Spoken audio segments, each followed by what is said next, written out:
I had the issues. Whom you say the name of the assembly. Many a break papa tell him maybe did come marinam. Or mine no, and no maybe a course or mine, you know, money papi, aya anconam. Ghana, your maybe as I say, sending on my corner, a camera say, Nipper coon, and nipper woo, and shed in here in Peninforno. And I said, and shed in news. So Betis will be a woo, ya will be two, ya kumobino, ya casa he na adia chipane to a trap. Nipper coon, and nipper woo, a cost of my gun and musi say no, a camera say news of you, into woo are well free. But you know, say Banessa or Maya Timu. And now robbery, a yard your minor apostle. A reactivity na yachi two near this your cobranes, you kunajin and munioma. Nanny penny tia, and so we then call a copata na a copua, because on so qua, a desanimo. Sa bullion van ya a disika. A free banky be a deco banky beer. And robbers attack a police phone driver kita sa vani. Enya ba kunye mienu nya miensa. Akoso. Timi bisa say, enti only the only means I be to transport sika from one point to another na. Enti a policy makers need to mean tenancy and mini who say, adie we ye sika fa form. And robbers attack police for ekum police for bebre. Ekuma driver for bebre. Inti kwa best ye be transport sika enkoba ne sabio. Eh. Inti eso e police for Ghana de be yeso se ye police for kro eswa.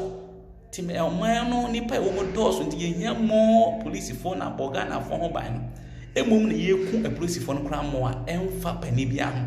Ana enhye na nya de bia e ka obi ase ye be pesa ohawi epomasibre. It is solution be any war. I this says you transporting from one place to another and you be faso. Be boamo mine. Your security for no so what Tom Kakra na BBS anyone.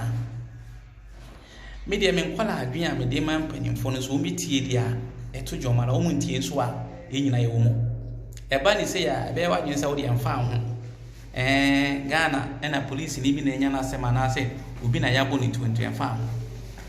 And robbery ni ekoswa obi ho na ni baby tu timi kokan e betima ye we betima ye me e betima ye o papa bi uma ani bi unua bi onoko eba ema onya bidi na sa o ha na be kwakoto no nti asem ni se eba na ye kan ka se e na wona wanya data e na no bi aso camera si ni so na okasa fine ubedi atamo woni atamo and then stop obi from no kware no ana se asem na da ho no enti stop obi a o man ye nyina ye manya obi a wo ho kwan so kire na adwene adwenkyere be boa ma man ne tumpom akonanim because you ntumi ntrase ema an robi enkoso ema timamfo ni ye security service no personnel so enwu saa e wo man ne menye yi saa you ntumi ntrase because enye ba akonye mienu akoso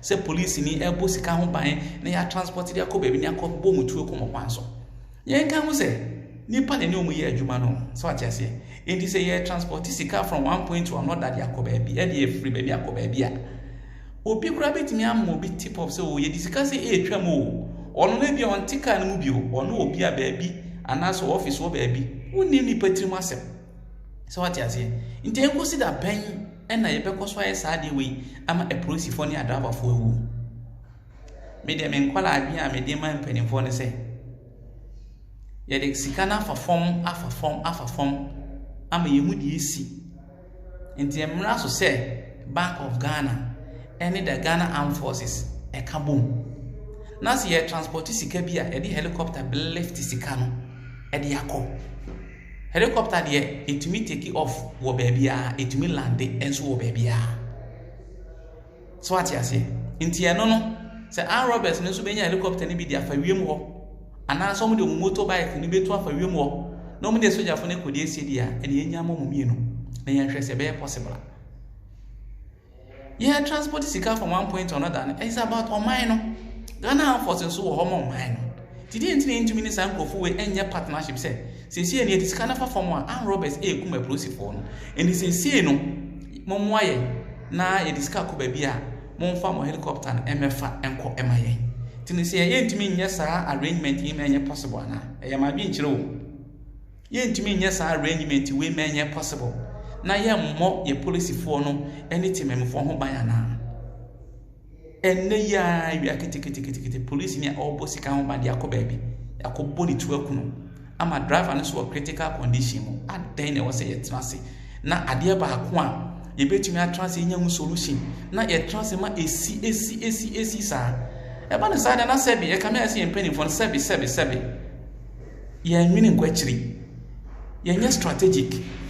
So what you say? Ye nya strategic say ye pese ma ɔman no du baabi a ɛbɛboa. Enya fine say trance ma sɛ ne ma we nyina akɔ so.